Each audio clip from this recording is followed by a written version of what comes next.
Jusqu'en 1917, les États-Unis se conforment à ce qu'ils appellent la doctrine Monroe, définie donc sous la présidence Monroe. Ils refusent d'intervenir en dehors de leur hémisphère occidental, ça veut dire Amérique du Nord, Amérique du Sud, mais s'octroient, de fait, tout droit d'intervenir dans leur sphère d'influence. Cela veut dire qu'ils vont refuser d'intervenir dans tout conflit européen, mais vont systématiquement tomber sur les Européens si jamais ils se mêlent de leurs affaires.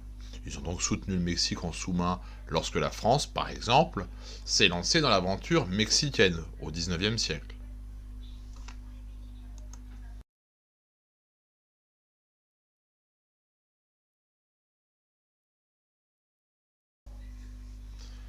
Dans le but de maintenir leur mainmise sur l'hémisphère occidental, l'armée américaine multiplie les interventions militaires musclées jusqu'en 1917 et après. Entre autres, on a en 1894 au Nicaragua, en 1898 elle participe à la guerre hispano-américaine, en 1903 en Colombie, en 1909 à nouveau au Nicaragua, en 1914 encore une fois elle intervient au Mexique, elle interviendra encore après, en 1915 en Haïti, en 1916 en République dominicaine, et il ne faut pas oublier sa participation à la révolte du Panama dans sa guerre d'indépendance vis-à-vis de la Colombie. Donc on a là véritablement une volonté d'appliquer le big stick, la stratégie du gros bâton, déjà mis en avant par Monroe.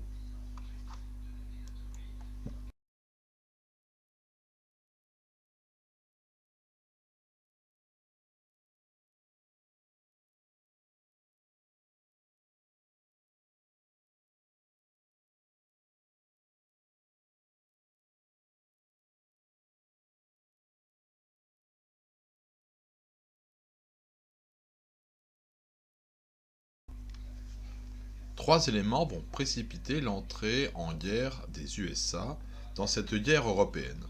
D'abord, la guerre sous-marine allemande, guerre à outrance, atteint directement les intérêts économiques américains.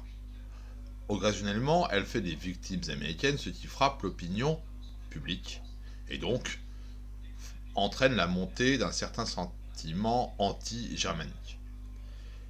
Pour parachever le tout, le télégramme Zimmermann révèle que l'empereur Guillaume II promettrait au Mexique des terres américaines en échange d'une intervention mexicaine contre les USA. C'est à leurs yeux une déclaration de guerre, et ce qui est vrai. Mais c'est surtout le fait que les alliés, la France, le Royaume-Uni, l'Italie, ont accumulé énormément de dettes aux USA, et si ce pays veut voir revenir cet argent, eh bien, ils n'ont qu'une solution, c'est de les voir gagner. Parce que s'ils perdent, ils pourront faire une croix sur l'argent prêté.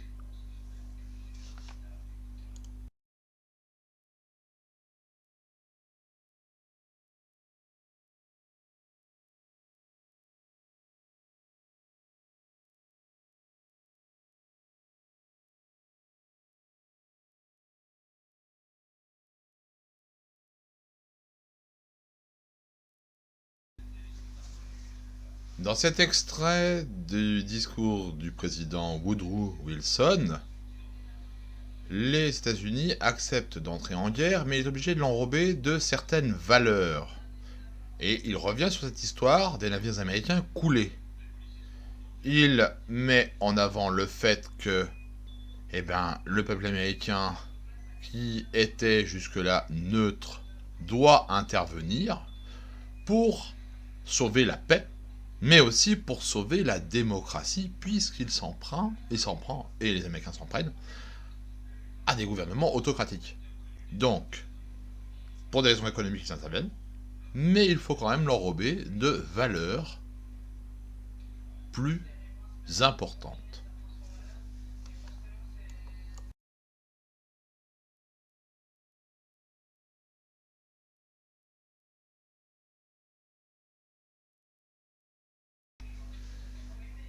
Suite à l'intervention américaine, la victoire est quand même arrachée, en grande partie grâce à cette arrivée de troupes fraîches.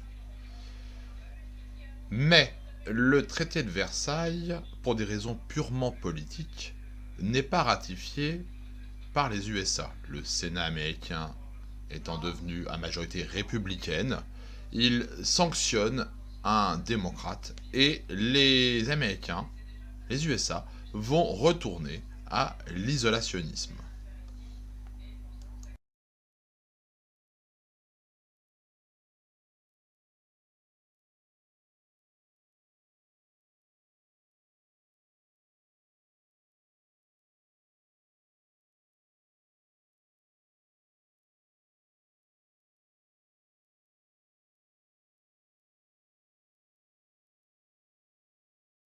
Le 24 octobre 1929, les cours de la bourse de New York s'effondrent après des années de hausse continue.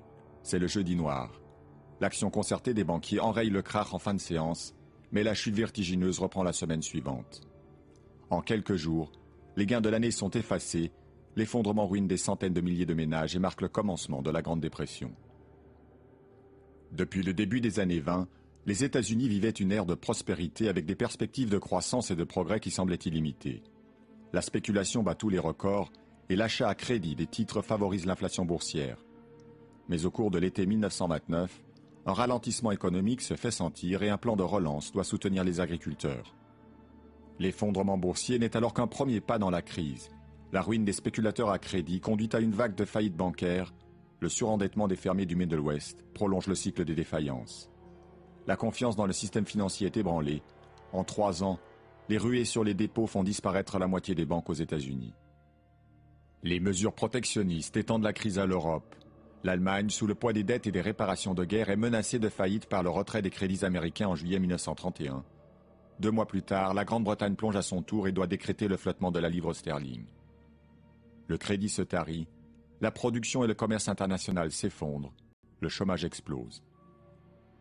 Aux États-Unis, l'élection de Roosevelt et le Banking Act de 1933 mettront fin à la crise financière. Mais il faudra 2 décennies et une guerre mondiale pour effacer définitivement les effets de la Grande Dépression.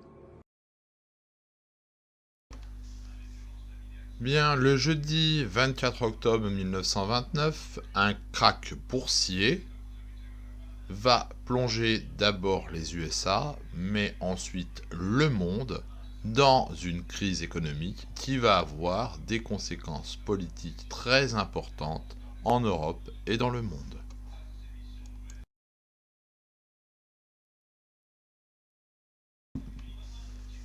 La crise économique en Allemagne a entraîné la prise de pouvoir d'Adolf Hitler. Mais face à la montée des périls en Europe, les USA se replient sur eux, ne voulant absolument pas se retrouver impliqués dans une nouvelle guerre mondiale, ou même une guerre qu'ils savent arriver au moins en Europe.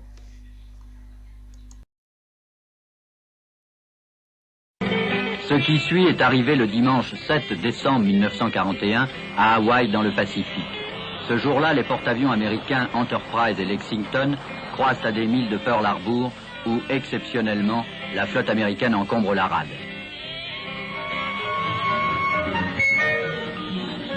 L'Allemagne dévaste l'Europe, le Japon menace l'Asie, mais la politique de neutralité du président Roosevelt a jusqu'ici tenu les États-Unis en dehors du conflit.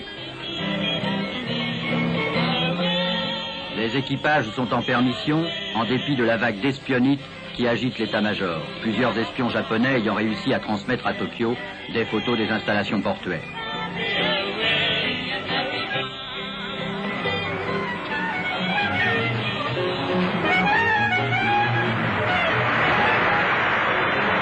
Hawaï, c'est le paradis, et l'amiral Kimmel ne signale rien d'inquiétant, sinon la menace japonaise sur les Philippines.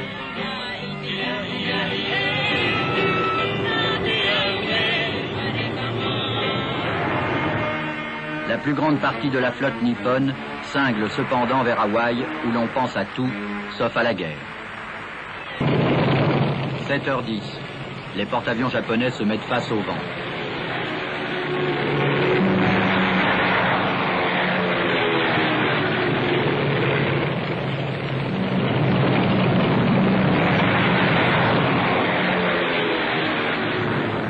353 avions en décolle. Au poste radar d'Aloha, le soldat George Elliott repère l'écho des escadrilles et signale sa découverte au département des informations. C'est dimanche, il n'y a que le lieutenant Tyler qui lui conseille de ne pas s'inquiéter.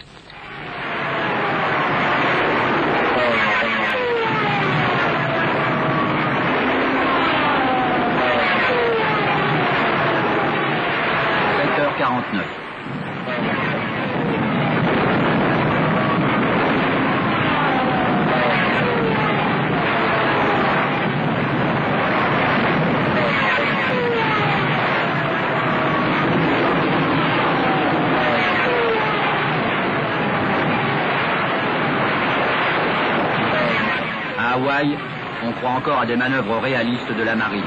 Un seul navire quitte le port, pas un avion ne décolle.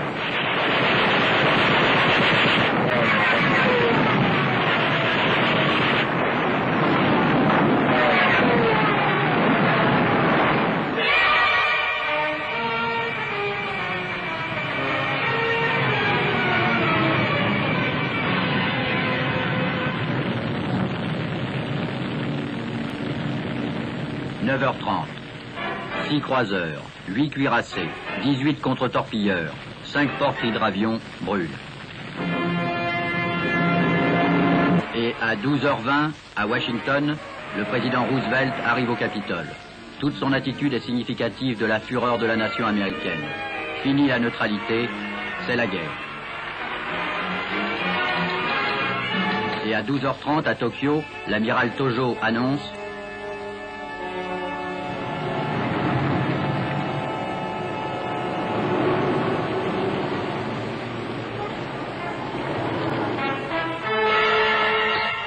ce jour-là, en 2 heures d'attaque surprise, d'européenne, la guerre devient mondiale.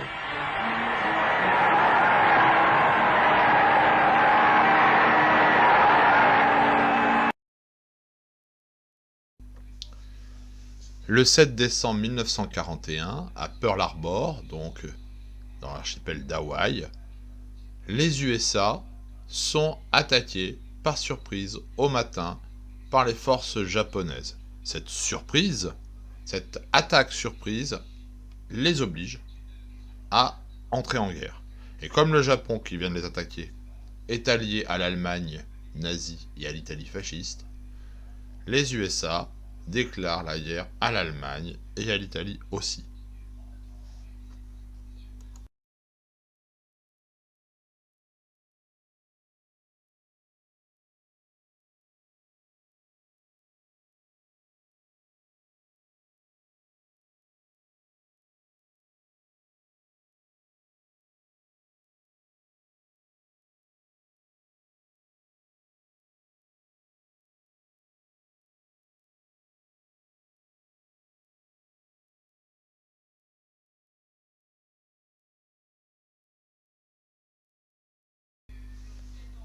L'armée américaine va finir par s'imposer sur tous les terrains, en Europe et dans le Pacifique, comme étant la mieux équipée et la mieux armée. De la même manière, cet arsenal des démocraties qui va fournir tous les alliés en matériel, en armes, en munitions, va aussi mettre au point des armes nouvelles et excessivement puissantes qui vont lui permettre de remporter le conflit. En effet, les USA sont la première nation dotée d'une arme atomique.